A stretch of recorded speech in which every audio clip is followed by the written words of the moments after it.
Last week he was being harassed on the train. This is Matt Hancock, the murderer. Matt Hancock, my dazzling murderer. Matt Hancock, that's happy to go on to celebrity. I'm a celebrity. Get me out of here. Well, you're a celebrity. Get you in prison. But this week sees Matt Hancock in a different confrontation, as he's back on our screen seeking further redemption, appearing on Good Morning Britain. But before we carry on, I want you to look at that face. Look at it. This is my gut feeling, but I can't read any remorse or contrition at all. He appears, in my opinion, to be someone grasping for anything that will keep him relevant. Anyway, cue Richard Madeley and Susanna Reid to fill in the details. Hancock was vilified in the press and the court of public opinion back in 2021.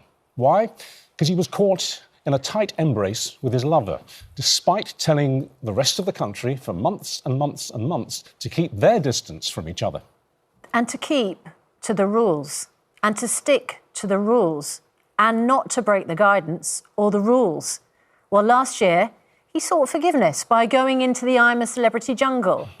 But after donating just a fraction of his fee to charity, has his attempt at redemption worked? Matt Hancock joins us now. Susanna has basically implied that Matt is a But again, look at his face. Very good morning to you. Good morning. There were a lot of people this morning saying, why are you even giving this person time, airtime? He shouldn't be forgiven. Why should you? Yes, he shouldn't be on TV, he shouldn't be forgiven, and we should definitely be reminded that certain actions he took resulted in many people's deaths. He should be in prison, done for manslaughter. Anyway, listen to this empty reply.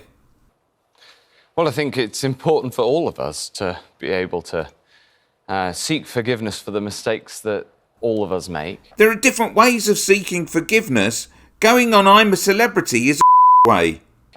But also, I think that it's very important for all of us to learn from that experience that I was at the heart of in the pandemic and learn what can be done better.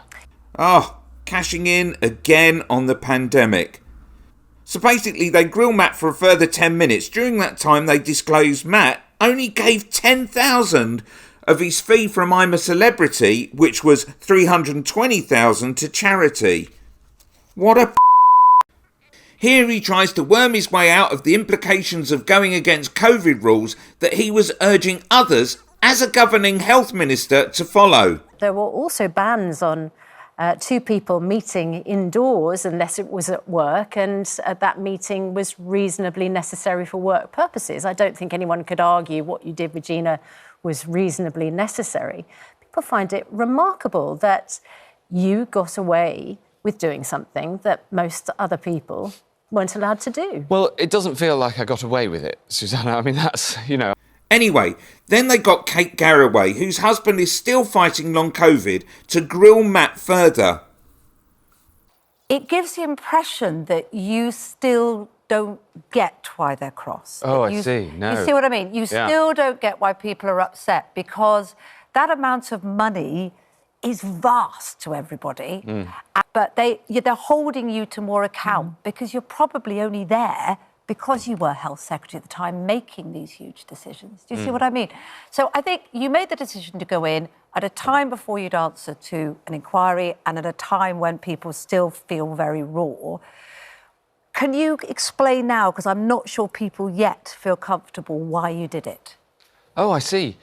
Absolutely. So I get all that. I really do. And I really feel it. And just watch that again to see how much he really feels it. Oh, I see. Absolutely. So I get all that. I really do. And I really feel it. And the reason I think...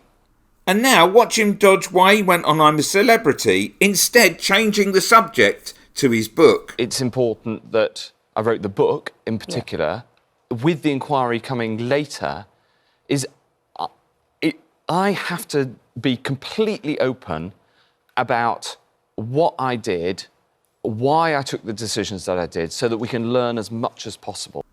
Matt massive point here. The Tories were warned about a possible pandemic, and yet they let PPE resources run down and didn't make any contingency plans. So if Matt really wanted to ensure this sort of thing in the future doesn't happen again, make sure you never, ever vote Conservative again.